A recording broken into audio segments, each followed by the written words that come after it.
That's right. Take the bottle, go with seeps.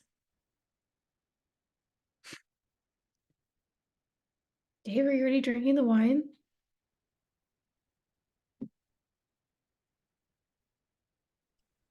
What up?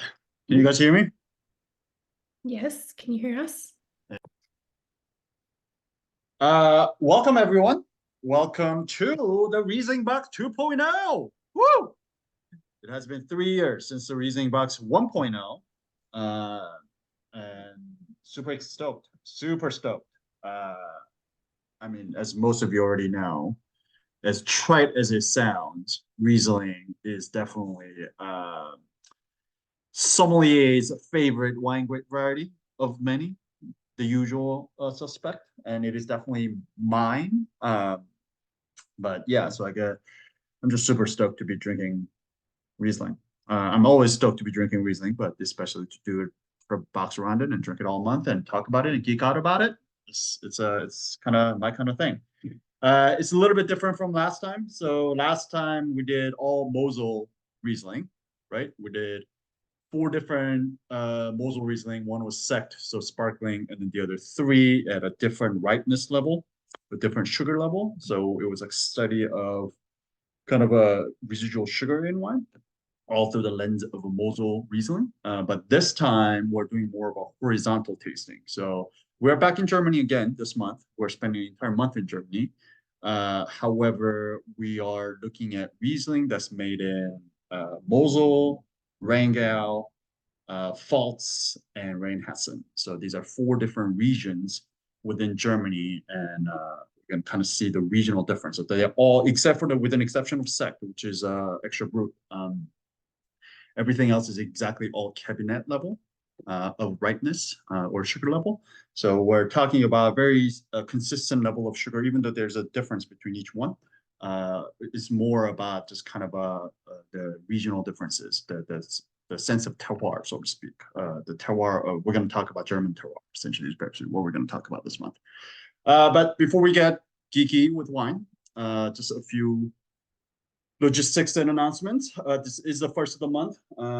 So there we do have some new folks. I do have some old college buddy, undergrad buddy who's joining me. I'm terrified what he's going to say on this call. So we'll see if he's joining us from California. I don't see him on here yet. So we'll see what happens. But we do have a few new folks on the call. So in case you're wondering, my name is Un. That's spelled that way, W-O-O-N-G, but silent W throws everybody off. So it's with a G at the end is an authentic way of saying it in Korean, but Un, like moon without the M, or spoon without the SP, is also a name that I respond to. So Un or whatever's easier for you, I respond to both. So there you go. That's how my name is pronounced, in case you were wondering how that is pronounced. A few ground rules here, just 2. One, if you have any questions, if you could just put that in the chat box or just hold on to it until you're prompted to do so. Would appreciate it, just so that we can move things along, keep it timely. Don't want to keep you here forever. The first hour, kind of 8:30 to 9:30, though today will probably go a little bit longer. The first of the month always tends to go a little bit longer just because I have to explain things a little bit more. So I try to fit everything in within that first hour. So if you have any questions, if you could just kind of hold on to it or just put it in the chat box, that'd be great. 2, we want to make sure that we're keeping this space feeling safe and fun for everyone. But we're all adults with a different backgrounds and different belief system and different perspectives and philosophies. And we are all drinking wine and hanging out. So at some point during lively discussion, there may be some things that are said that may be offensive to you, or you may say something that may be offensive to somebody else. And when those things occur, we're going to address that as a group when those things are brought to my attention. It's not coming from, just know that I'm not interested in censoring your speech. I'm not trying to scold you in any way. It's all coming from a place of love and respect. Just know that we're going to address that as a group, just so that we can keep the space feeling safe and fun for everyone. But that's it. Out of those 2 ground rules, have fun, pour yourself. You can pour yourself a fat ass glass of wine this month, because like I mentioned earlier, as we're talking to Hadley, we're talking about low ABV month. We're all talking about under 10% wine. So drink a full bottle and don't feel bad about it. because that's what it's meant to do. Case Club will go live tomorrow, so keep your eye out for that email.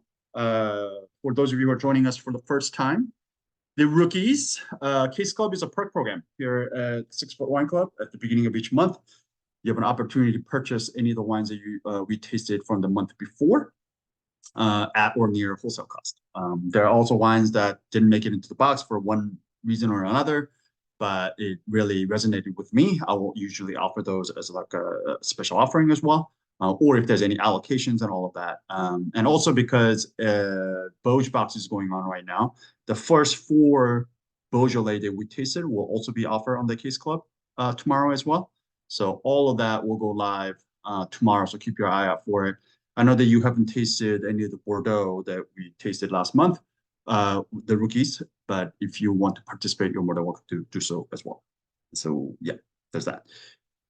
Besides that, last but not least, 6 Foot Wine Club is committed to donating 1% of its gross revenue to an organization whose mission statement aligns with our values. And this month, I have chosen Laila's Legacy as an organization. If you want to find out more about what they do, or donate alongside 6 Foot Wine Club, the link is right there in the chat box. And if you don't want to or can't, that's also fine too. Just so you know, this little guy or this little gal over here, her name is Mango. It's a foster, a 9-month-old puppy. First of all, if anybody's looking for an incredibly beautiful puppy, she's available for adoption. But Laila's Legacy, she's a foster dog for Laila's Legacy. So there you go. That's what they do. Right. Any questions about any of the logistics before we move on to the wine? Also, wine prom. So wine prom is happening for those of you who are joining us for the first time or joining us in a while, for the first time in a while. Always the last Saturday of April. So this year is going to fall on April 27th. The location will be at Development Seed in the Blackman Alley. So kind of central, I hope, for everyone.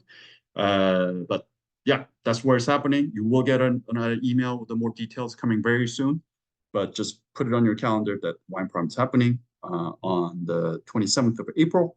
And if you would like to attend, just shoot me an email and let me know how many people you're thinking about bringing, just so I can kind of get a rough idea of headcount as I plan for the event.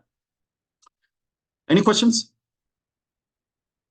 Any questions? Excellent, excellent, excellent. All right, well, hearing none, let's get into the wine.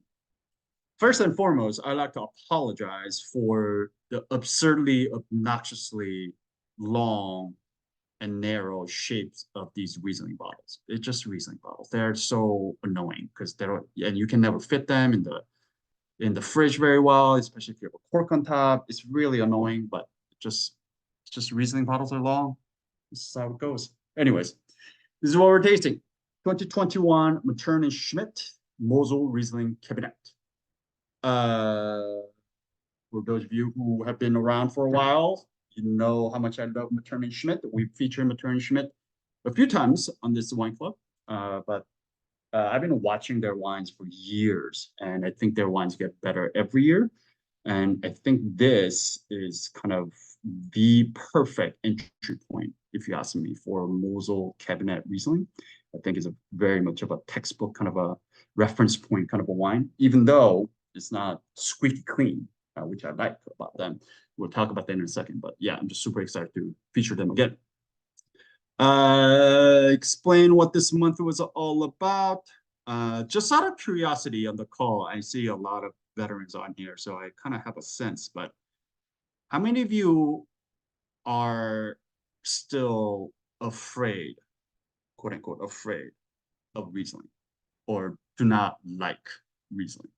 When you hear the term Riesling, you tend to go, do you get excited or do you get, it's like, oh, I'd much rather drink something else. And I like to think that it's probably because of the sugar level that you probably associate with Riesling. Is that a fair assumption for those of you who are on the fence? No, I have a hard time with the rubber ducky smell. You have a hard time with what? With the aromas and like the gasoline and the rubber ducky. The TDN? Okay, got it. All right. Well, I hope to change some of those perspectives. I know some of you were here for Riesling 1.0, and I know I changed a lot of your perspectives on Riesling with that box. For those of you who weren't around for the first one, I hope to change your mind, uh, opinion on Riesling. And as I like to say, I'm going to change your opinion on Riesling or die trying. So that's what this month is all about. Uh, there's a reason why Riesling, particularly German Riesling, has long been sommeliers and my favorite wine grape variety. Um, Particularly this Mosel, this area. I mean, all of them in general as a whole country, but particularly Mosel is the region where we're drinking from. To me, it's kind of this model of purity, that like everything that I look for in Riesling, like the face ripping acidity, the pure fruit, the expressive aromatics and the minerality, all of that. And then also on top of that, there's this incredible range of stylistic expression. We're talking about Riesling can range from dry to sweet, sparkling to still, delicious at young, but also can age forever. Um, it also has an incredible high acid that makes it really, really a great tool to have as a sommelier when you're looking for a pairing wine. So it's everything that I love about wine that is achievable within one variety. And also it's one of those things that where, and as we just heard about it, like it is a wine with a very much of a loud personality, right? Like it is not shy. Like you never come across Riesling that's shy. Like it's very expressive, very aromatic. The acid, it makes your eyes water. Um, it's kind of a polarizing wine. People are rarely ambivalent about Riesling, right? Either you fucking love Riesling, you're like a Riesling head, which some, a few of you are on this call, or if you are, lifelong Chardonnay drinker or something, you may never come around to Riesling, and that's okay. And I love that, but I'm gonna try. I'm gonna keep trying to change your opinion on Riesling because it is an incredible, incredible variety. It's capable of so many things. Anyways, let's start with the map. So, where are we? Wait, where'd you go? That's not it. I'm sorry, hold on. One sec. I don't know what just happened.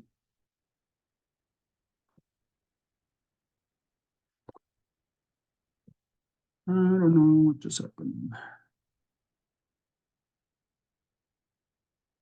There you go. All right.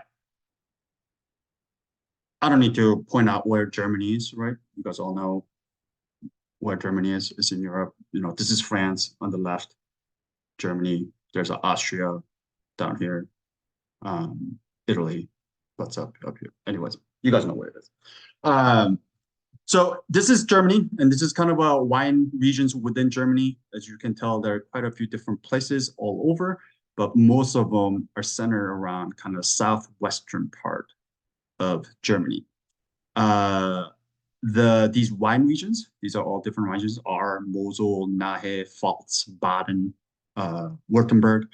All these regions are, by the way, the pronunciation for German is really difficult, and quite frankly, it's one of the things that kind of keeps people off of German wine because they have a really hard time pronouncing these, and myself included. But they are called Ambagebiet. Each one of these are just there are 13 different Ambagebiet in Germany, which is just like a wine region. But most of them are centered around the southwest, and that's exactly where we're going to spend our time this year, this month. Mosel, this is where we are today. This is where kind of the world's most highly regarded Riesling comes from. Rheingau, this is where the region that actually started initially, this is where the Riesling kind of Germany became known for their Riesling and because of the Rheingau Riesling. So we have a bottle from Rheingau this month. Next week, that's what we're going to taste. And then after that, we're going to go down to Rheinhessen, which is the biggest wine region overall. And then we're going to go there for the third week. And then we're going to wrap it all off with a bottle of Sekt sparkling from Pfalz. So the whole idea as we travel through this Mosel River into the Rhine River And then we traveled down south from here to here, trying to see how the wine style changes, and all expressed through one grape variety, Riesling. So that's the whole idea behind this month. So we're kind of looking at this little part of Germany. But as a whole, Germany doesn't just produce Riesling. Riesling is the most produced variety of them all. But because they're a really cool climate, there's a lot of beautiful, beautiful Pinot Noir that's being made here. If you do not sleep on German Pinot Noir, especially as the world gets warmer with global warming. Places like this is going to become more and more significant in terms of red wine production. Regions that are once known for just the white wine are going to become more and more significant in red. And I do believe Germany is going to be a significant player in Pinot Noir in decades to come. But yeah, so this is mostly Riesling right here along the Mosel and the Rhine River. Württemberg, Baden, as you go down south, there's a lot more Pinot Noir, a lot more red. Going south, obviously gets a little bit warmer. So we're talking about more red. And then you see some Austrian influence, so you start to see Blaufränkisch pop up here as well. And then as you go more northeast towards Berlin, this is where you're going to find more beautiful Pinot Blanc. There's some really good Pinot Blanc being made over here. But for this month, we're really going to talk about Riesling coming from here. Much of Germany is located about the 50th parallel, which is kind of considered the traditional kind of northern boundary for wine growing, for fine wine growing, I should say. So it's quite north. And as you can imagine, the climate here is very continental, meaning it gets quite hot in the summertime. And the winter here is bitterly, bitterly cold. And it's no surprise that the wine regions or the vineyards have popped up in the river gorge around these big rivers because of the maritime or the moderating influence from these big bodies of water that are flowing there. So otherwise, it just would be too damn cold. Even though Riesling is a hardy variety that's suited for a cold winter, cool climate, but even then it gets way too cold. So putting it around this river, it moderates the temperature in the wintertime, as well as during the daytime, it reflects the light back up. So it helps ripen the grapes and all of that. So that's why you see all the wine regions really centered around the river, all the rivers that flow through Germany. The best vineyards, they're called Einzellagen, lie on south-facing slopes. Again, very cold, so things like south-facing, getting more sunlight and slopes is a very important thing. It's becoming less of a challenge, but for the longest time, ripening grapes here was the biggest challenge. You just could not ripen the grapes enough to produce fine wine or get to the level of alcohol that you need, or the sugar level you need to get to make a fine wine.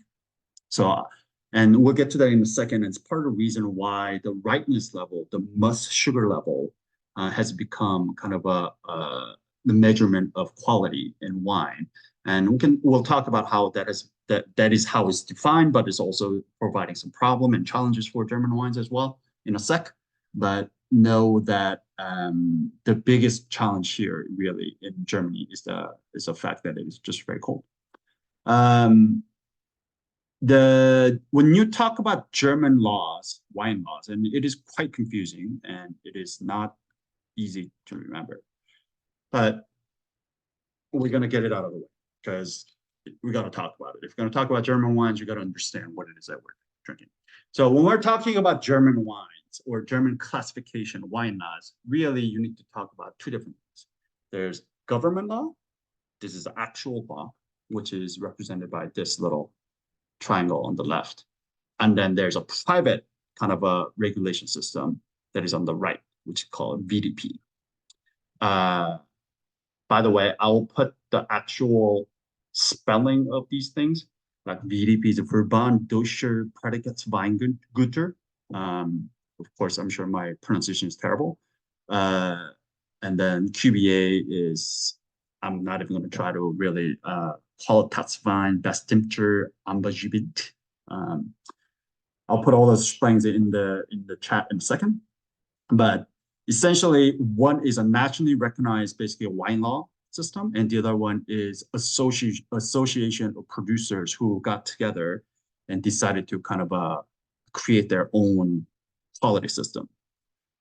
So on the left, the government law is divided into really two different ones. I mean, there's a land vine, Deutsche Wein sect, that just means EU regulation. Deutsche Wein just means it's a wine that comes from anywhere within Germany. Land vine is just much larger regions. It's not often those Gebiet that we talked about. Really, when you're talking about quality wines, we're talking about two different ones here. So Qualitas Wein and sect. These wines come from those 13 wine regions that we talked about, the Gebiet that we talked about. So the idea is basically all the wines that we have, with an exception of one, the Gunderlach, is basically this wine right here, Qualitas Wein, all coming from different regions, different Anbaugebiet. So they separate the categories by where it's made. So there's that. And then this is where its quality level is measured by the sugar, so Predikaswein. So oftentimes, in all of these wines, they have Kabinett written on them. But so basically, it's Kabinett being the least sweet and moving to TBA and ice wine being the most sweet. So Kabinett, Spat, let's say, Oz, let's say, this is the whole spelling is different, but it's a beer and Oz, let's say, and TBA is Trockenbeer and Oz, let's say. What is the difference? Kabinett is kind of the lightest, so we're tasting all Riesling at the Kabinett level. And what we're talking about is not necessarily the amount of sugar that's in the wine, because this is the ripeness level of the wine when it's picked. So you can make Kabinett level wine that is both dry and sweet. And in Germany, if it's dry, you will see the word Trocken, Trocken, written on the label. And then if it's sweet, either it will just say Kabinett or Halbtrocken, HLB, Trocken, or Feinherb. So those things, so these just means how ripe the grapes are, like how much sugar development has taken place in the grapes when it was picked, but it doesn't necessarily dictate there's actually sugar or not in the wine. So know that you can find Spätlese or Auslese. You're never going to find dry Auslese, but you can find dry, like a Trocken Spätlese, which is going to have a higher alcohol. It's going to be bone dry. Or you can find sweet Kabinett. So this Kabinett, the sweet Kabinett, like a Halbtrocken Kabinett, is going to have more residual sugar in the wine than Trocken Spätlese. I don't know if that's making sense to you, but just know that the wines can be either fermented dry or left with some sugar. So we're talking about just the sugar level. So because of that struggle, the traditional struggle to ripen the grapes, the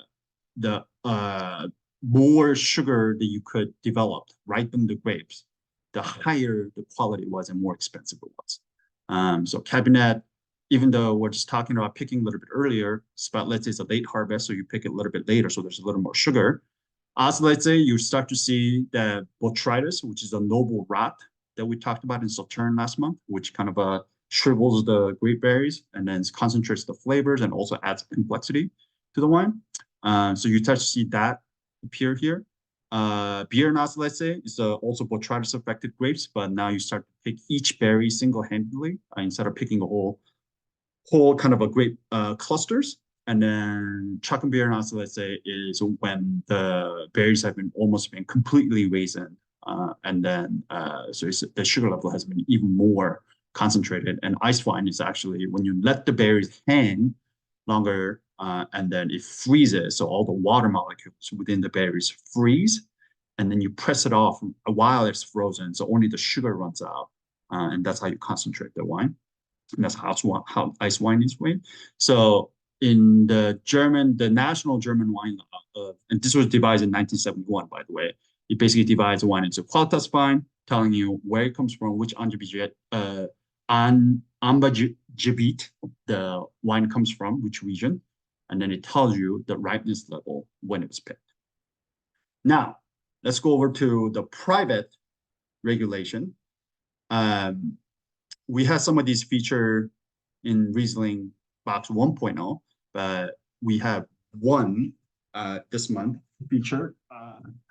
it is the Gunderlock. So good way to tell, first of all, easy way to tell whether this wine was the wine that you are buying was registered through the national kind of a quality system, or it was registered through a VDP, the private quality system. Is all the VDP wines, the member estates that belong to it, there are about 200 of them. They will all put, I don't know if you can see my screen except for the map itself, but they all have this eagle that's gripping these 6 grapes inside of it, right at the cap. Like Gunderlock from this month has that eagle on it. None of the 3 has it, which means Gunderlock belongs to VDP, but the other 3 producers don't necessarily belong to VDP, or they have decided not to file their wines with the VDP according to their classification. So this is, again, a private kind of a thing. And what happened was there were about 200 of them, and they decided that they were not happy with this idea. The national German, the people, the government only really focused on the sugar level as a quality level, right? Because this just tells you it comes from a region, and then after that, basically, just depending on how ripe you got the grapes, is how much more money you got essentially for the wine, and they were not happy with that. So they borrowed heavily from German, Burgundy, French Burgundy system. So if you look at Gutswein, this is like a village level wine. Ortswein is like a commune level. So Gutswein would be like, if you look at Burgundy, it'd be like Maconnais or like Chalonnais or Côte d'Or or Chablis. Ortswein would be like the commune level. So would be like Gevrey-Chambertin or I don't know, Marsanne or Pouligny-Montrachet. So it'd be things like that. Earth is essentially Premier Cru, and then Gros Lodge is Grand Cru. Is a way to look at it. So not only just the region and the sugarless level, but these 200 or so producers decided that they're going to rank their vineyard sites according to the potential of their complexity, concentration, or whatever. Borrowing from Burgundy system, they divided up their vineyards, and then they will name their wines with the actual vineyard name attached to it. And then they will show on the label whether it came from a Gros Lodge or Earth Lodge and all that. You might have heard, or you might have seen this, or you might have heard some Riesling has talking about GG wines. These are Großgewachs. Großgewachs is essentially a bone dry. It's always fermented bone dry that comes from Gros Lodge, basically Grand Cru vineyard sites.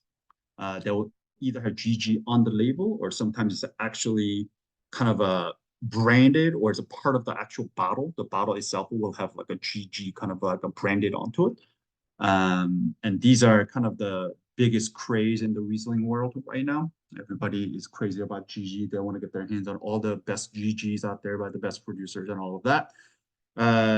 Just, again, showing the trend moving away from wines with sugar into the really dry wines. But and then these wines will also follow the Predcast wine following as well. So they'll usually, if you made wine from a Gros Lodge, they'll name the wine, basically the producer, name of the village where it comes from, and then name the actual vineyard it comes from, and then it will tell you what quality level that the wine is in. So, what white ripeness level the wine is picked at, the berries are picked at. So, 2 different things. Not necessarily one is better than the other necessarily, but this right here, VDP, is really used a lot more. It's a lot more prestigious. All the who's and who of the Riesling world, Riesling producers basically really try to go for their certification and then try to get their membership into the VDP.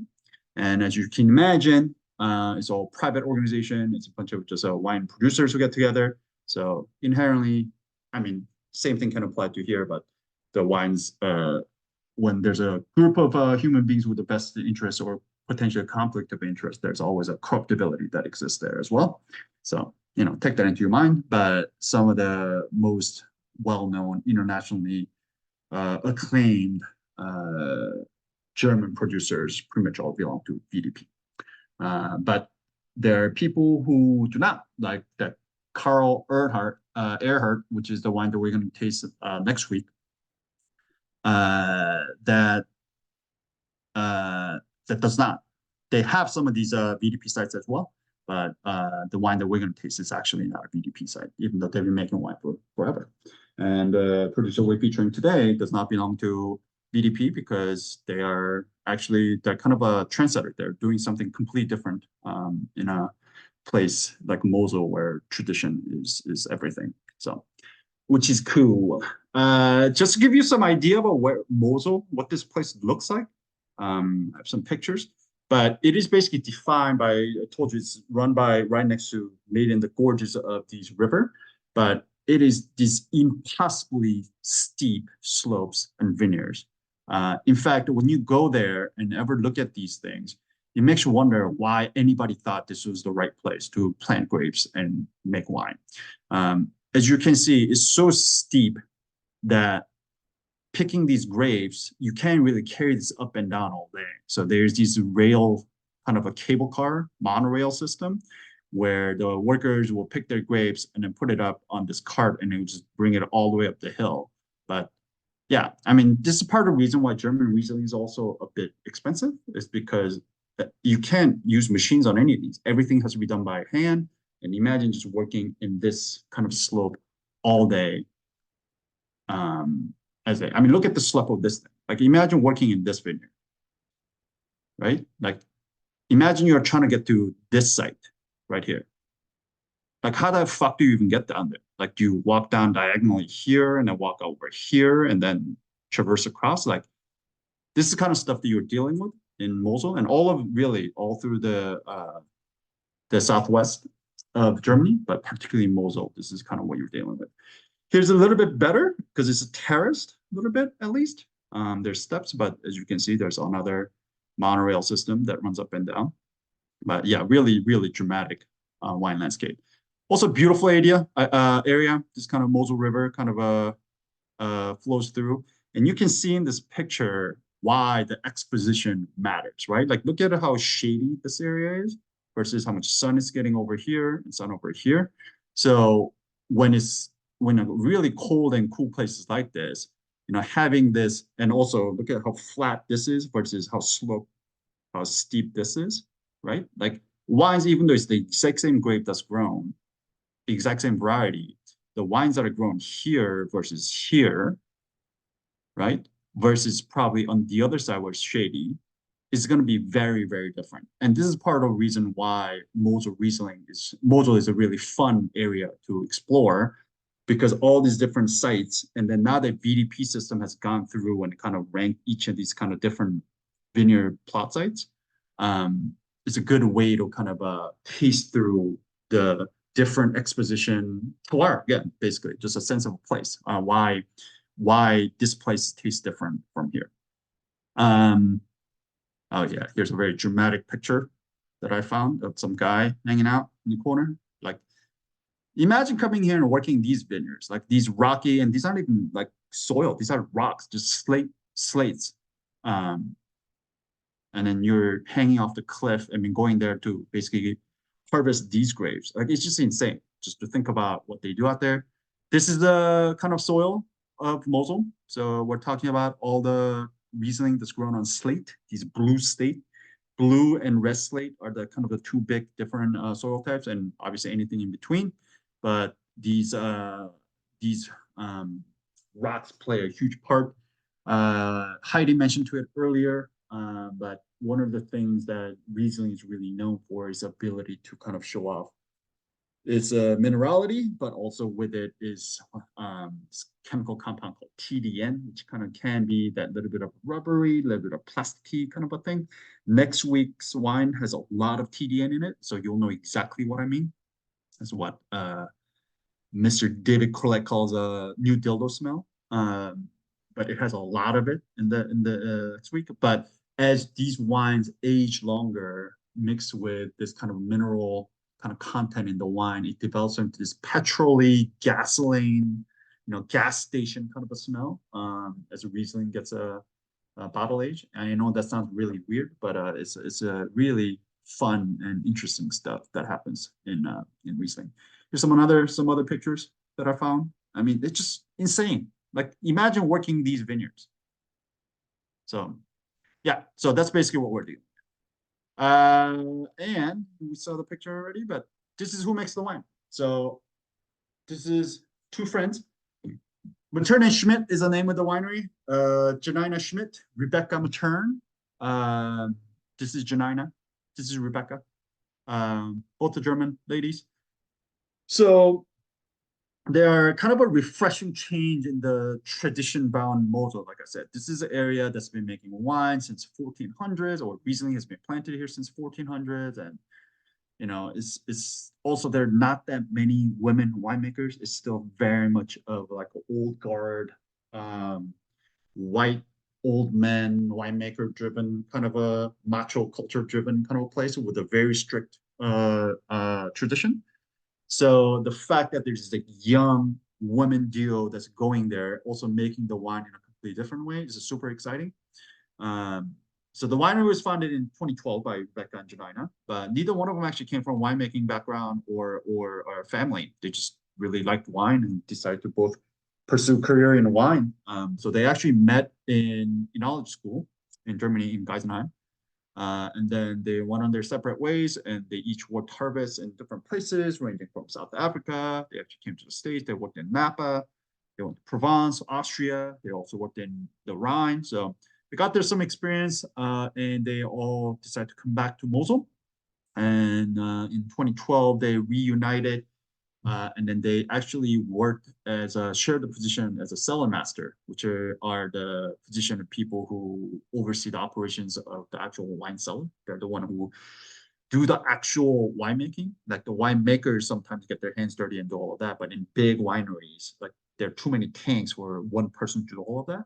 So they're in there kind of running the number, looking at lab analysis and all of that. And they have these cellar masters to go there and to kind of operate on each tank and do what needs to be done. So cellar master for a really well-known winery in Mosel, in some of the steepest and kind of like the wildest and most northern precinct of the Mosel Valley. And then while they are there, they came across some producers, and then they came across some of their vineyards. And so they leased some land and decided to start making their own wine from the nearby villages of Winningen, Coburn, and Lemon. And those three are also the single vineyard bottlings that they make. So the wine that we have today is kind of, this is their kind of an entry level wine, where all the wines from those different single vineyard sites, whatever they'll make it into their single bottle vineyard, they essentially blend it and then make it into this Mosel Kabinett, basically Mosel Riesling, as opposed to a single vineyard. All of their other wines are fermented out completely dry. This is the only one that has had some residual sugar. In fact, this is the first time I've ever tasted any wine with some residual sugar on them, from them. And it is fucking delicious. It's awesome. In 2014, they decided to go full-time. So this winery has been around since 2014. They farm just over 3.5 hectares, which is nothing. But here's the even more surprising part. Not only they only farm 3.5 hectares, but they distribute over 40 different sites. So you saw those vineyard sites on those pictures. Imagine having 40 different steep vineyards and having to visit each one of them to harvest your grapes. Like it is an insane amount of work that these two women do to make these wines. They make exclusive Riesling. They make nothing else, just Riesling from all these really steep sloped terraced vineyards, and all work is done by hand. This wine is 100% Riesling, all organic, complete chemical-free farming, which in itself is a rarity here in this region, in Mosel. Germany as a whole is moving in the direction of organic and biodynamic farming that kind of is becoming really big, but still, for the majority, that it's still a very much, particularly here in Mosel, is majority of very, very much of a conventional farming driven kind of a region. So the fact that these two are not only, they're younger, not only are they different, they're women, but they're also farming differently and they're making wines differently. It's a pretty exciting thing. Um, they allow no manipulation in the wine in any way. So all grapes are hand harvested, extremely low yield. They macerate their wines on their skins a little bit, which is pretty different from the rest of them. It's not really for the flavor. It's just really just kind of give it a little more protection, a little more to extract a little more phenolics out of them so they can use less sulfites. And then gently press, all gravity run into the cellar. All wines are spontaneously fermented, and fermentation often stops during the winter and then restarts in the springtime because they don't temperature control their wines at all. No additions, no subtractions, no fining of any kind. We're talking about very much of a hands-off, minimal intervention Riesling that we're talking about here, which is a very, very rare thing. As you know, as there's sugar in the wine, it's really hard to stabilize the wine. So oftentimes the usage of sulfur is quite elevated. It's a lot. It gets used a lot here in Mosel in Germany as a whole, but Mosel Valley. But these ladies, their total sulfur never exceeds 60 ppm, which is a pretty rare thing. And then all wines are vinified completely dry, all bottled 11 months after harvest, except for obviously this bottling, which is fermented with a little bit of sugar left on them. And just so in case you're wondering, how is there sugar? Is this like sugar added? There's nothing added. By the way, that's called chaptalization. When the wine comes in before it ferments, when you crush the grapes into that must, it's called must, that crushed grape juice. You can legally, well, not in all areas, but in a lot of cold areas, you can legally add sugar to that must just to jack up the alcohol percentage because it was too cold to ripen the grapes. And that's called chaptalization, to chaptalize the must, chaptalize the wine. It is a legally allowed practice here in Mosel. As I mentioned, ripening grapes is always been a challenge here. So a lot of producers, particularly in not even particularly cold, but usually in a lot of vintages, they will chaptalize their wines because they want more sugar. It is legally allowed, but here they do not do that. And also, by the way, the VDP, the private association there told you about, all the quality wines. If you see that the eagle with the grapes inside of it, they do not, all the producers that belong to VDP, they have all signed an oath, I guess, or agreement that none of them will chaptalize their wine. So you know that their wines have not been chaptalized. Also, deacidification is another big thing here because it's so cold, and the Riesling is such a high acid grape variety that some producers will actually chemically deacidify their wine so that it's not so tart. Also, a legally allowed practice. These guys, the VDP people, don't do that. Obviously, Materne and Schmitt don't do that either. But just know that we're talking about a region where manipulation is kind of the name of the game. Conventional farming, manipulation is the name of the game.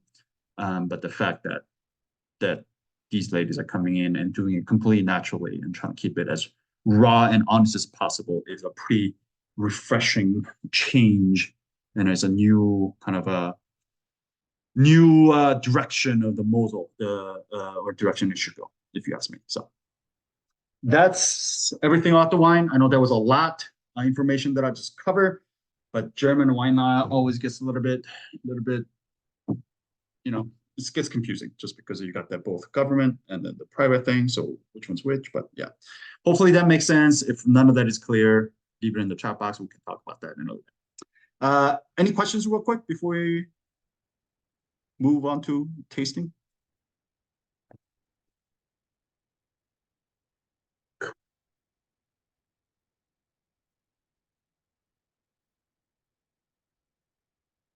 Okay. Let's taste the wine. Actually, I do have a question. Yeah, what's up? So everything we've been talking about applies to Riesling, but like you also mentioned they have Pinot Noir. So would that follow the same system of Kabinett and Auslese, Spätzle, all that? I mean, that No. would make Pinot Noir, right? No. Yeah, these guys, that is mostly just for Riesling. Yeah. Okay. A lot of these producers, they don't even make anything else. They just make Riesling. Okay. Yeah. So yeah, Riesling is the king here for sure. I have seen Pinot Blanc. I think no, never Sylvaner. I have seen Pinot Blanc that follows a predicate span system, but I think that's more of like a one-off exception. It's an outlier. It's not like somebody, there's a huge system or a group of producers who make Pinot Blanc at different ripeness level and all of that. So, all right. This is the grid. For those of you who are joining us for the first time, we taste our wines through the grid. This is WSET Wine Spirit Education Trust Level 3 grid. There's level 2, level 4. These are all free, by the way. You can Google it and download it for free. This is the grid that I was trained on, so this is what we use. But also Court of Master Sommeliers, which is the body that certifies Master Sommelier. They also have their own grid, very similar, just a little bit different. But you can also download that if that's easier for you. You can use that. But it's the idea of it is the same. The core concept of it is the same. The idea of it is that, remember, this is all for blind tasting. So it's trying to help you taste wine deductively, kind of break it all down so you can guess. You can take a guess on what is in your glass when you're tasting wine. So it's broken down into 4 different sections. There's appearance, what the wine looks like, nose, what the wine smells like, palate, what the wine tastes like, conclusion, where you put all the sensory information you've gathered, and then you call out the quality level and the level of aging. That's what it calls for in level 3 in WCT. In quartermaster sommeliers and different levels of WCT, they may call for different things. They may ask you to actually name the actual variety, the region, the vintage, quality level, all of that. We're not going to worry about that with this particular grid. On the second page is all the vocabulary, all the lexicons, all the descriptors that we're supposed to use to describe the wine. So it's broken down into primary, which are it's what happened during the alcoholic fermentation, comes from the fruit. So these are think of it as actual fresh fruit, flowers, things like that. Secondary is what happens post-fermentation, depending on what the winemaker did. So if you put the wine on new oak or you aged it on the dead yeast cells called lees, or if you let it go through a full malolactic fermentation, that's what MLF stands for. So what happens to the wine if you do that? And then finally, tertiary is what happens when the wine has been matured, aged for some time. So this is when you see a lot of non-fruit or flower. So you see things like here, you mentioned petrol, kerosene, gas station, right? This is a very, very distinctive kind of a thing that pops up in aged Riesling, particularly the ones that have a higher content of TDN. And then things like leather, forest floor, earth, mushroom, not fruit, right? And then also the fruit quality changes from fresh and ripe to dry to raisin to marmalade and fig and prune and things like that. So it's kind of divided. One last thing about the grid. Do not live or die by the grid. This is just a loose kind of a guideline to help you taste through the wine. I have love or hate relationship with the grid, but it is a good way to kind of unify, conform everybody's language around what is a highly subjective experience, which is wine tasting. So I see the point in it, but it is also very limiting, especially for the types of wines, which are all mostly natural wines that we taste here on this wine club. They're just a lot more aromas and flavors, and necessarily this grid is equipped to kind of describe for natural wines. Also, as you can see, a lot of these fruits and things are basically WCT is a British body, so this is very Western European centric. So for those of you who grew up in different parts of the globe, maybe different types of climate, whether it be Philippines, Brazil, or somewhere really cold or wherever. But yeah, there's some different kind of aromas and fruits and things that remind you of in the wine that whenever you smell or taste it, call it out. It doesn't mean you're wrong. And And that's what I mean by like it's limiting, and I kind of hate it just because, you know, they're saying these are the only ways to describe the wine. But yeah, if you grew up in Germany, if you grew up in Britain, yeah, you probably are aware of all these things. Like, but you know, that doesn't mean what you smell in the wine is not correct. I remember tasting wine with a Brazilian person one time, and then he called out breadfruit.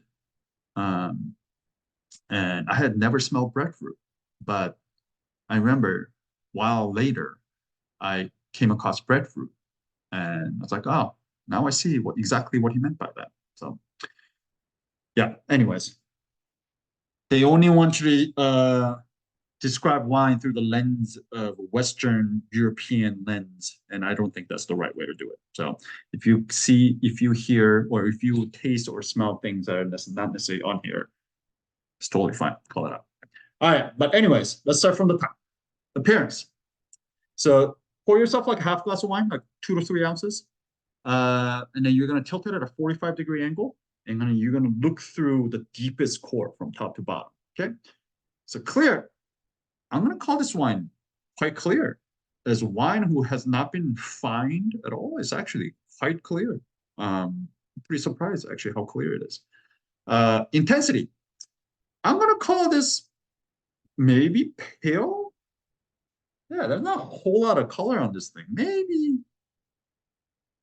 Maybe somewhere between pale and medium, but definitely not in the deep end. There's not a whole lot. And that's very, very, especially young Riesling, that's usually what you're going to find. I'm going to call this pale. I definitely do see a little bit of greenish kind of a fleck on this thing. So I'm going to call this lemon green. Young Riesling, very typical thing to see, lemon green. And then any other observation here? This is where you noted. I don't see any deposits. Legs or tears are these things that form when you swirl the glass and then you leave it there and these things float on the side. It tells you the viscosity of the wine essentially, which is a function of alcohol and sugar, which we verify later on. We actually get the palate, right? Like sweetness and alcohol. So I don't know why we take the time to really call it out here, like take a guess by looking at it. But they want you to. I think it's stupid and it's redundant, but whatever. Also, the extra tiers have nothing to do with the quality level of the wine. You will often sometimes hear people talk about like, oh, beautiful legs, this wine must be good. You sound like an idiot, so don't do that. It has nothing to do. Legs or tiers have nothing to do with the quality. I do see a little bit of gas bubbles, like ever so tiny gas bubbles are popping up here in the Patillon. Again, you know, very, very young Kabinett level of Riesling. It's not uncommon to see some of these dissolved CO2. Not enough to call it like fizzy or frizzante even, but just enough to give you a little bit of, you know, pickle. So I think of it as a like flat sparkling water. You know, you can tell that there used to be bubbles there, but it's not quite sparkling. Yeah, it's like that kind of stuff. Yeah. All right. Nose. Give it a swirl. Put your nose in the glass and take a whiff. Either you can take one long kind of a big whiff, or you can take a couple, 2 to 3 like short spurts of whiff, whatever works better for you. Tends to be like a long and slow kind of guy. But all right, condition. First of all, this wine is clean. This wine is sound. And this wine smells fucking awesome. Intensity. Give it a little swirl. Move the glass towards your nose. And then see when you start to smell the wine. Okay? Like here. Like this is pretty far, right? So if your nose just touches the rim or is just off the glass, that's about medium. If your nose is in the glass and you're kind of having a hard time picking shit out, it's medium minus. Light is really, it's just like there's nothing really coming out. Medium plus is a few inches, like 2 to 3 inches off the glass, and then pronounced is even further than that. So like, let's give it a try. Like I saw up here, that's far. I'm gonna call this pronounced. And again, like I said, Riesling is a very expressive, very, very aromatic variety. It's not a shy variety, unless you know. Also, the temperature of the wine matters a lot. So if your wine is too cold, it's like way cold, then most likely it will be a lot more subdued. As wine warms up more, a lot of these aromatic compounds release themselves. But right now, the wine in my glass, I'm going to call this pronounced. Aromatic characteristics. So this is when you go down, figure out, oh, do you smell any floral? Maybe, a little bit. Yeah, there's some sort of like a blossomy, maybe honeysuckle, something like that, maybe jasmine. There's like a touch of like a flower, not a whole lot, but like I can be convinced of some sort of a blossomy kind of a thing. Green fruit, definitely. I get like green apple, green pear, like really over in just like underripe. But yeah, I guess some of the green fruit, citrus for sure. I get just a ton of this like lime zest, zest, just really zesty, citrusy kind of peel citrus here. And as my instructor has always taught me, when you get white wine in the glass, always call lemon. It's an easy point. You'll just get it. But maybe it's the way I was trained, but I feel like I always smell lemon when I smell white wine. But there's definitely a lot of citrus, not just lemon. It's like there's some lime zest here. But yeah, the citrus profile here is like different from like a lot of the white wines that we've smelled in the past. But yeah, definitely citrus fruit. Stone fruit? Yeah, maybe. You can convince me there's like a white peach. But to me, rather so than stone fruit, there's some wines that really come off as stone fruit. This is a lot more citrus and green fruit driven. There's a touch of floral here, but not super floral either. Really, what I get is heavily green fruit, citrus fruit, maybe touch of like a white peach, like a white donut peach or something. Not really tropical fruit. There's a little bit of, I mean, I'll talk about that a little bit later, but there's a little bit of like herbaceous green thing going on here. So with that, you could, if somebody called out passion fruit, I can totally see that. Passion fruit always has that little bit of like green piercing note. So I can totally see you call out passion fruit, how that would apply. But for me, this comes off as a little more herbaceous than it is more passion fruit. But I totally accept that if somebody called. Red fruit, black fruit, this is much for red wine, so we don't have to worry about that. The quality of the fruit, or the character of the fruit, this is really ripe. I'm sorry, really fresh. Really fresh, mostly ripe, maybe touch underripe even. It's not overly ripe. It's not over the top. It is just like right as it was like going into this like a prime ripeness, but maybe just before like early spring kind of a fruit, not like a middle of the summer fruit. But yeah, really fresh. There's nothing unfresh about it, nothing cooked, nothing like that. It's just very lively, fresh fruit.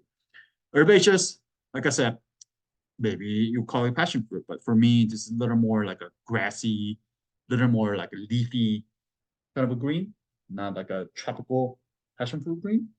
So a little bit of herbaceousness, which is again with the young Riesling, especially in places like this, in Germany, in Mosel Valley, where it's really cold, it's not uncommon to see a touch of green come through. If you get Riesling from a little bit warmer place, like there's a lot of Riesling made in Washington, there's a lot of Riesling made in Napa Valley, even California. That's when I get more like that passion fruit, a lot more that peachy, kind of like a stone fruit. From the warmer climate, but in a cooler climate, I get a lot more stone, citrus. I'm sorry, citrus, green fruit, and then like maybe touch of like a herbaceousness. But not over the top. It's not even super pronounced. It's just like just a touch of like savory. It's actually quite nice and layered upon the really ripe fruit, really strong fruit. Nothing herbal, nothing spicy, and then this rockiness. There's definitely some like there's a TDN that we're talking about, that plasticky kind of thing. When we get to next week, you will know exactly what I mean by plasticky. This is much lower, but there's ever so some of that going on here. There was that like artificial pool toy kind of a thing. And then it's just that like the wet slate, just all that flinty, slatey, kind of like rocky kind of a thing here, for sure.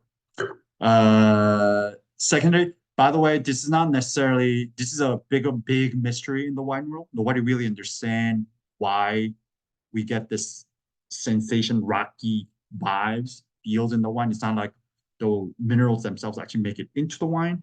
So there's no science really behind it. Nothing has proven it, but we all know as wine people, as you drink more wine, wines that are grown in limestone versus granite versus volcanic all taste different.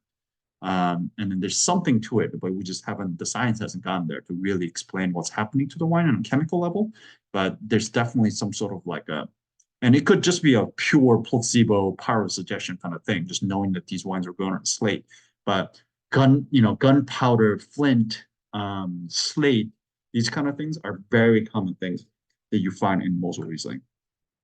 Secondary. Don't get much secondary here. No yeast. Very, very fresh. Nothing savory, yeasty like that. No MLF for me here. I also suck at smelling MLF. To me, MLF comes off more as a mouthfeel. This is, again, malolactic fermentation. This is a natural kind of a secondary fermentation that happens to wine when you leave it in like room temperature. So the first fermentation happens, and if you leave it in an ambient temperature, all the malic acid in the wine naturally just converts to lactic acid. The secondary fermentation happens, and winemaker can choose to put it through the full malolactic fermentation, partial, or none at all. It really depends on the style of the wine that he or she wants. Think malic acid is like green apple with sharp, jagged acid. Lactic acid, think like yogurt, sour cream, still tart, but like rounder. So it's just a different kind of like shapes, if you want to think about flavors in shapes, wines in shapes. And an oak, this is what happens to a wine when it's been go through a new oak exposure or treatment. There's obviously no oak whatsoever on this thing.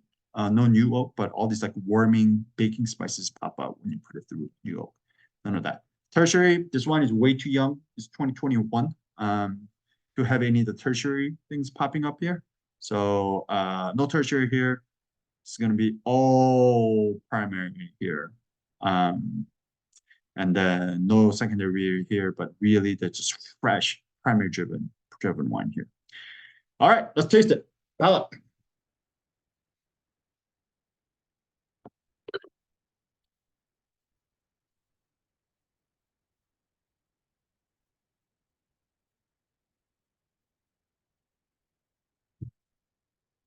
Ooh. That acid. Dear God.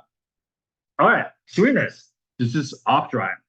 So this dry meaning lack of sugar, sweet meaning presence of sugar. We're looking at the entire world of wine, everything that's ever been produced.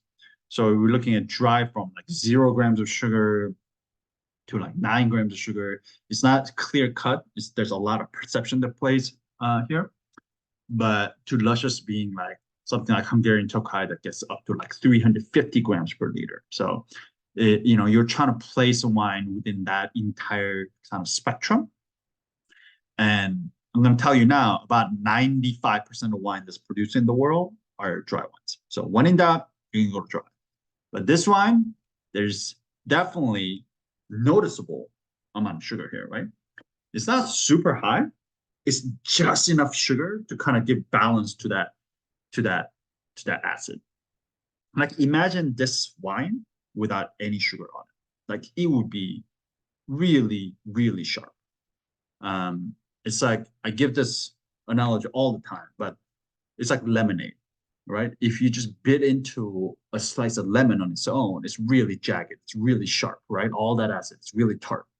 But as soon as you introduce sugar to it, right? Even if you dip it in each side in sugar, or you squeeze out the lemon juice and mix water, or you mix sugar into it, it becomes delicious because now the balance is introduced. All that acid is balanced by sugar, or vice versa, that sugar is balanced by acid. And this is part of the reason why Riesling is delicious, because yes, there's sugar in it, but there's this ripping acidity that comes across and it balances it all out. And this, when I think of Kabinett, it's not necessarily even the stylistically the flavor or the sugar that they're after. To me, the sugar is there just to take the edge off of the acid, to make the acid actually be even more appealing. Because without that, it would just be really, really, really overt and almost aggressive. So I'm gonna call this off dry. I don't know the exact sugar percentage, but I'm willing to bet this is probably in the 15 to 18 grams per liter range. And with wine, with Riesling, especially with the off dry Riesling, and even the higher ones, it's tricky, it's deceptively difficult to call out your wine. Like if I just got sugar water, if somebody made me 5 grams per liter, 15 grams per liter, 25 grams per liter, let's say, I don't know, 35, 55, whatever. And then I was going around to kind of like guess the percentage of it, I would probably have much better chance of getting it close than doing it with the Riesling, because so much of it is acid. I've had Riesling that drinks like it's just off dry, like I would guess maybe 11, but in lab data it will show off as like 35 to 40 grams per liter. It's just because there's so much acid in there that it just perceptibly, it just kind of fucks you up. It's just like your brain doesn't perceive that much sugar because there's so much acid. And vice versa. There's also wines that you can also measure the acid level, both through the pH as well as titratable acidity or total acidity. And there's some Rieslings that I've had that are not that high, or a little bit higher in pH, meaning less tart, but not that high in titratable acidity. But because there was no sugar there, it just comes off just so ripping aggressively hard. So Riesling is a difficult one, but if I were to guess on this thing, perceptively speaking, this comes to me around like 15 to 18, which is just enough sugar where you see the presence of sugar and you see that interplay between the balance, the sweet and the tart. And yeah, this is so just to help you calibrate your senses, put this at the kind of right around off dry. A lot of cabinets that you come across, unless it's a trocken dry cabinet, it's all going to be off dry. And then as you get into spot, let's say we're getting to medium dry territory, and then also let's say we're getting to medium sweet, and then so on. Acidity. So take a sip, move your wine around, like blistering the shit out of your mouth, like you're at a dentist's office with your wine. You want to coat every inch of your mouth. Sit there and see where you feel the acid. Most people are going to feel it in the back of the jaw. Some people feel it in their sinus or between their eyebrows, or your mouth. Just gauge how much your mouth is watering.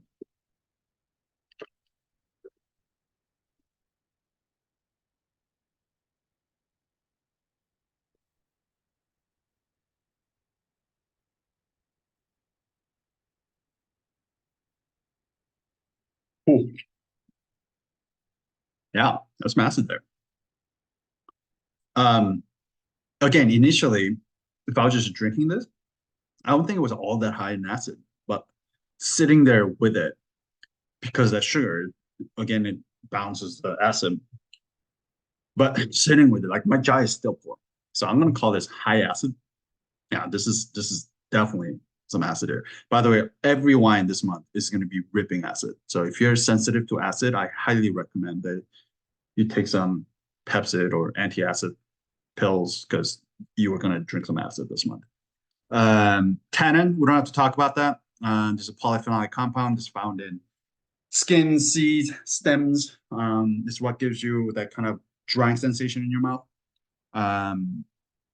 With the white wine, we don't really talk about it, but when we get to red wine, which is not the case this month, we'll talk about tannin. Alcohol. So from now on, at least while you're on the tasting on the wine club, whenever you take a sip, when you taste the wine, try to guess the actual ABV, the percentage.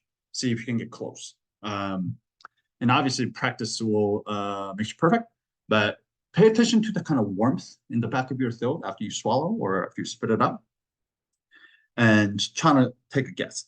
I mentioned earlier, this month is everything's going to be pretty much all low ABV. Anytime you see like a residual sugar level on a German wine, it's going to be pretty low ABV, at least at this quality level because they're not chaptalizing.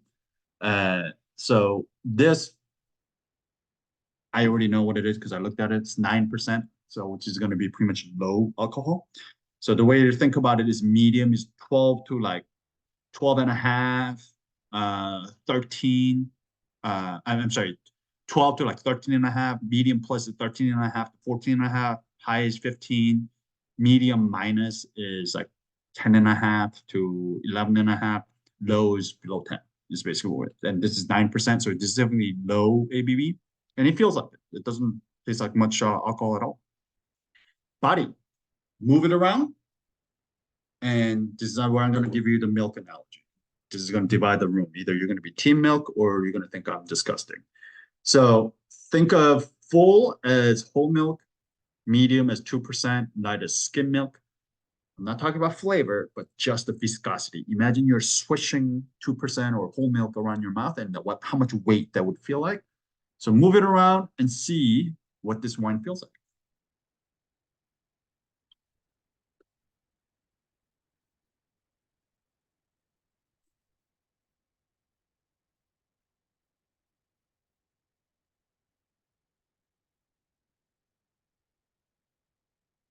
Pretty light, right? I mean, it's got a little bit of weight, but not a lot. But I call this probably like medium minus. It's not super light. There's some other Kabinett producer, Mosel producer that are even lighter than this. But this is part of the reason why I like Mosel Riesling. And this is what sets Mosel Riesling apart from other regions that we're going to taste. And hopefully you experience that for yourself, especially compared to what we're going to taste next month. So remember this body, what this body feels like, Mosel Riesling body feels like. Because when we get to next week, you're going to see the rich concentration and the increase in body as well. The Mosel Riesling as a whole is the lightest. It's the featherweight kind of a class of the Riesling, of the German Rieslings. So even though you get up to like Auslese level, much higher sugar level, it never loses this kind of a light, feathery, light on its feet kind of a thing. It's never heavy. It is just kind of like really floaty, with this like vibrancy that runs around. And that's what makes Mosel Riesling incredible. So I'm going to call this a medium minus, about 1% milk. So medium minus body. Mousse, we don't have to talk about that. That's for sparkling wine. Flavor intensity, I'm going to call this pronounced. Again, Riesling is not a shy grape. It will let you know that it's there. It will tell you all the things that it wants to say. There's nothing. The flavor here is not shy. So I'm going to call this pronounced as well. And let's talk about it. So floral, some of that floral stuff.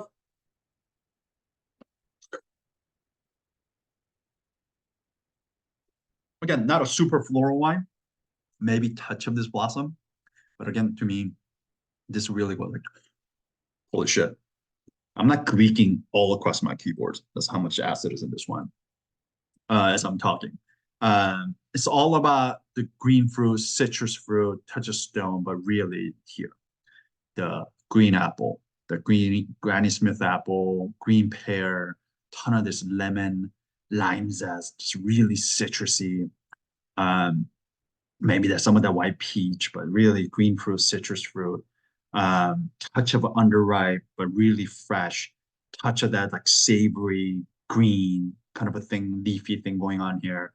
And then underneath it all, and this is not the strongest example of all the mineral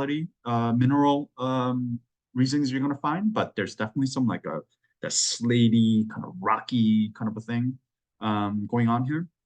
So this is it: green, citrus fruit, slate, touch of green. None of the secondary, none of tertiary. Everything is right in the primary. That's what I'm talking about. All right, finally the finish. Take a sip and see how long the flavors stick around.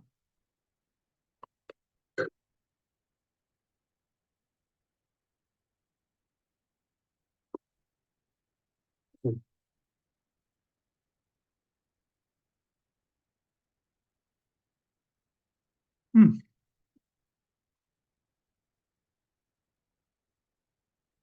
Yeah, especially on the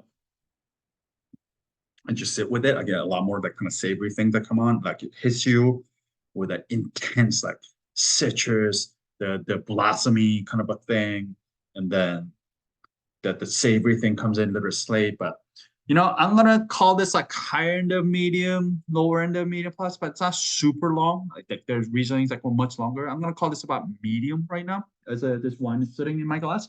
That may change as time goes, as this wine opens up, but as of right now, I'm gonna call this about medium in length. So let's talk about that. Put it all together. Quality level. What is good? What is a good wine? Is a conversation that we can spend an entire session on. So, but we're gonna, for the purpose of tasting through the grid, we're gonna use what they like us to consider, which is 4 components. In order for wine to be good for quality, these are the 4 things that you should consider. One is balance. Is this wine balanced?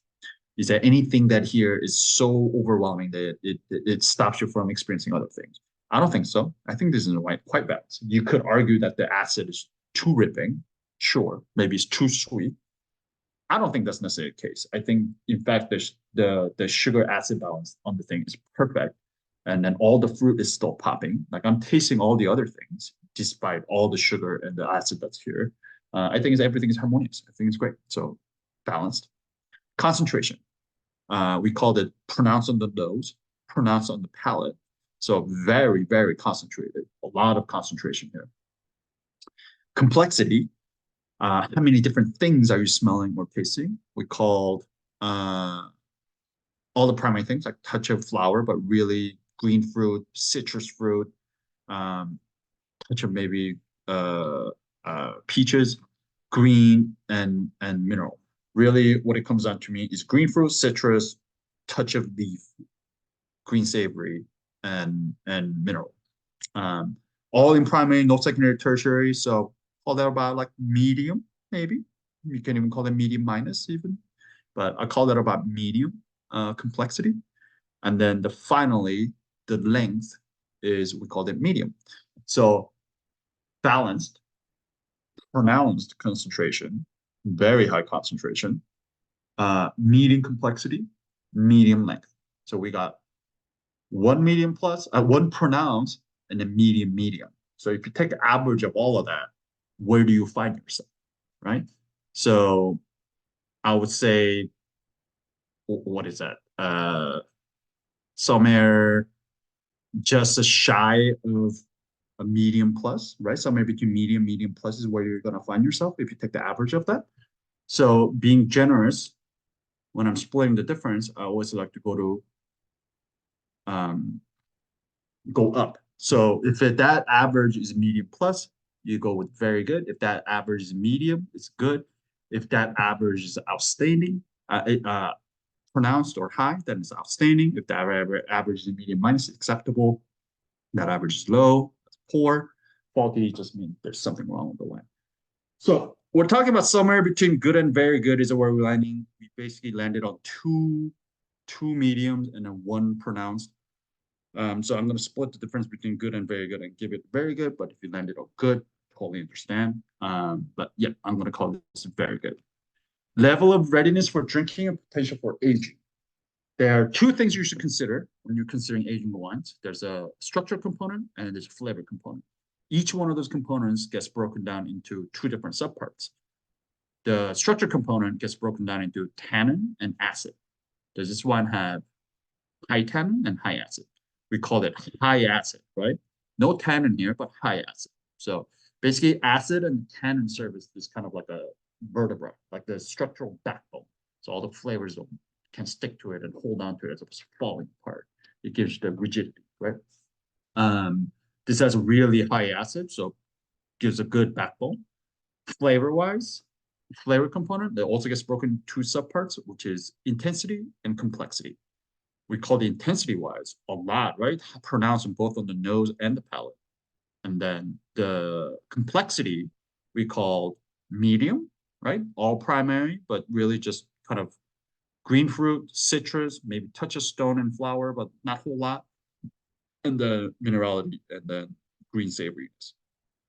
So when you look at those things, really pronounced, it's got the concentration, but not a whole lot of complexity.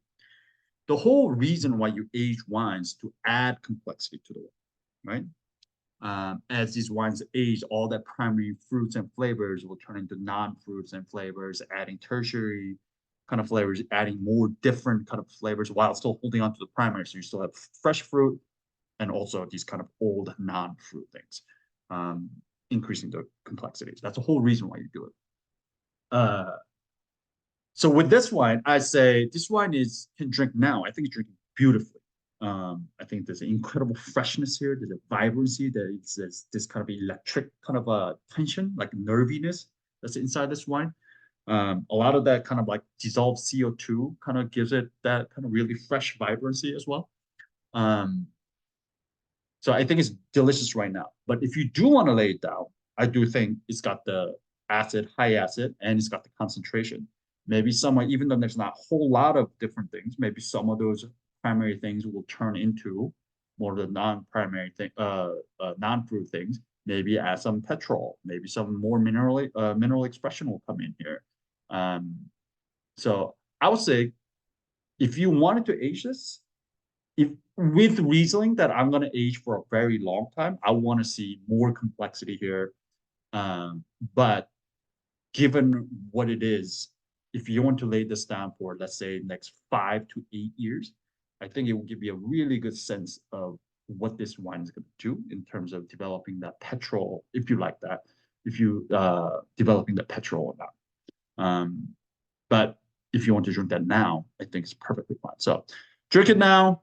If you want to lay it down, I think it will easily last 5 to 8 years, but I will probably come back and check it again in about 3 years. Have a bottle in 3 years, 5 years, and 8 years is probably what I'll do with this one. But I think it is beautifully drinking beautifully right now as it is.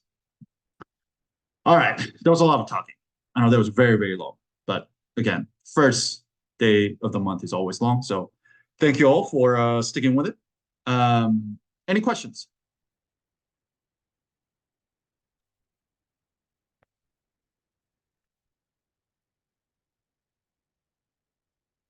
No questions? I have a question. You said Yeah, they what's add that? sugar. What is the sugar that they add? What kind of sugar? It's usually beet sugar, just like a granulated sugar.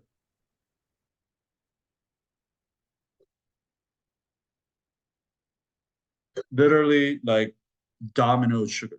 I mean, those are all made from mostly from sugarcane, but a lot of sugar is also made from table sugar is made from beets. So yeah, they just literally add table sugar to the must. And when they add the sugar, is it when they're actually pressing the grapes, or is it during the fermentation? Right after. So before fermentation, after pressing. So after you press, you have this unfermented grape juice, essentially. That's called must. And you are adding sugar to the must because it just doesn't have enough sugar, because it was too cold, or your farming was shitty, or you just want to jack up the alcohol level, whatever reason. There are a variety of reasons why one would choose to do so. But yeah.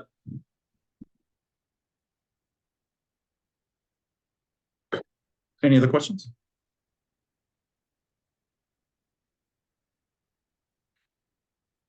All right. Did I hear somebody? You heard me. You heard me. I was thinking of that. I wanted to ask a question. So we were talking when you were going through the alcohol, and so it was 9%, right? Like that, is that average for a Riesling? I missed that part. Depending on which Riesling, but Kabinett level, that's about what you're gonna get into. You're gonna get it to probably like anywhere between 9 and like 10.5, 11%. 9 to 11% is like a usual range for Kabinett. Once you get into, but it is a low, even it's pretty low even for Kabinett. Once you get up to spot, let's say we're talking about probably like 8.5 to 9.5%. Once you get into Osset level, we're talking about like 8.5, like somewhere between like 7.5 to 8.5. So it's juice, basically. Yeah, it gets lower and That's a lower. beer. Yeah, it's a beer essentially. Thank you. Um, I should say this also. Kabinett, Trocken Kabinett, which means is fermented out fully dry. Trocken means dry. This is not a Trocken Kabinett because obviously there's sugar in it. This is off-dry Riesling. But Trocken Kabinett can get up to 12.5, 13%. Because it's like actually, it's like an actual fully fermented out wine. So depending on whether Trocken or not, the alcohol percentage can change. But if it has some sugar on it, and it is the QBA, the Qualitätswein or Qualitätswein wine, the why because they don't chaptalize, you are not going to see alcohol percentage creep up behind over 12% max, honestly. If I saw a Kabinett over 12%, I'll be very skeptical that it wasn't chaptalized.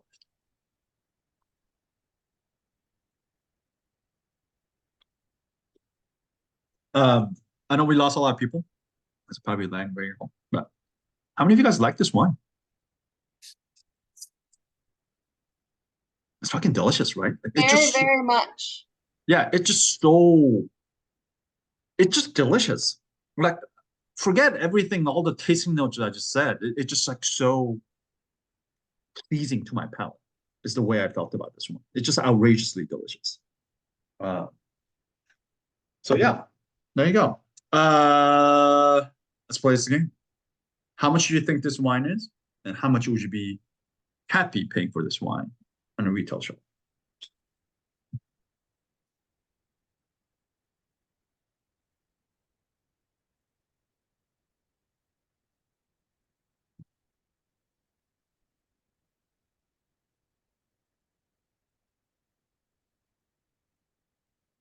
We called it very good, ridiculous concentration. It is a QBA level. It is a very small production, working in those crazy steep hills that was mentioned. So everything's all hand harvested, no machine. 5 to 8 year range of aging. Delicious.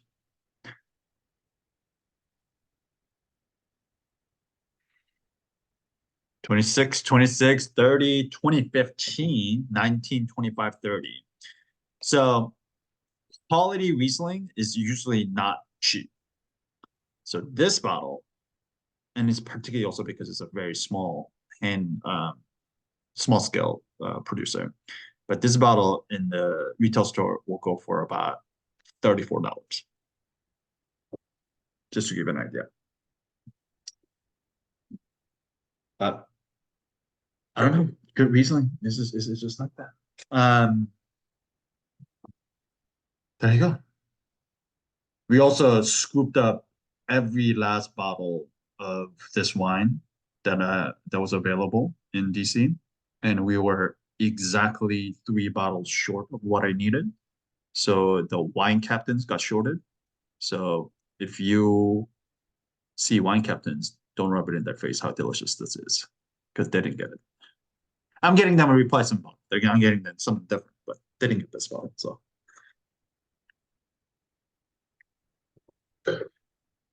also that touch of savory green on this thing is so lovely. It's just like it's not just a over the top. It's not just like a delicious lemonade. It's got complexity here. Like I don't know. I just love this one. So good. So good. Anyways. Any other questions about the wine?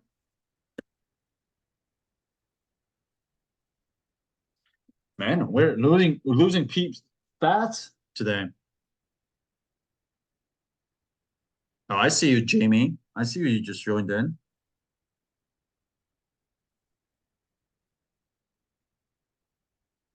Can you hear me, Jamie? Everybody? Anyways. I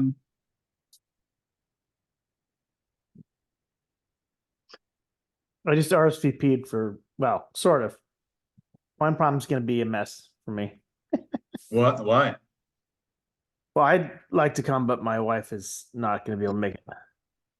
So I might be flying solo. I think I'm inviting some friends, so we'll see if they want to go.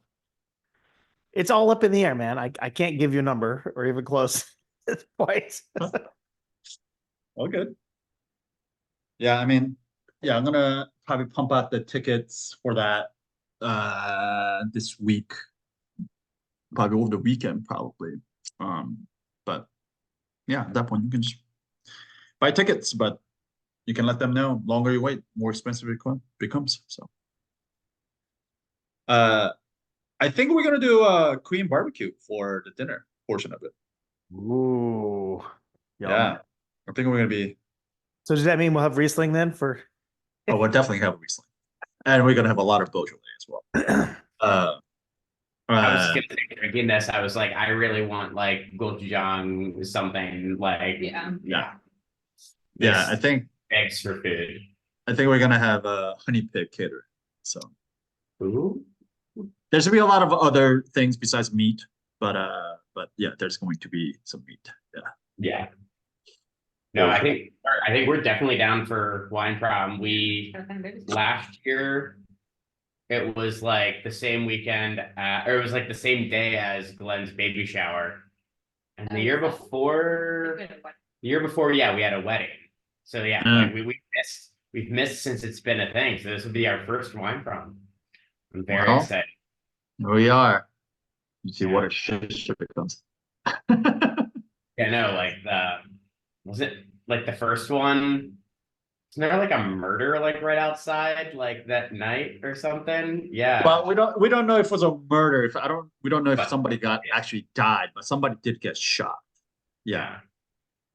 It got wild. It got pretty wild. I would say the two wine proms I've been to have been very, very different experiences. I want to hear more. Where was it last year? Was it the same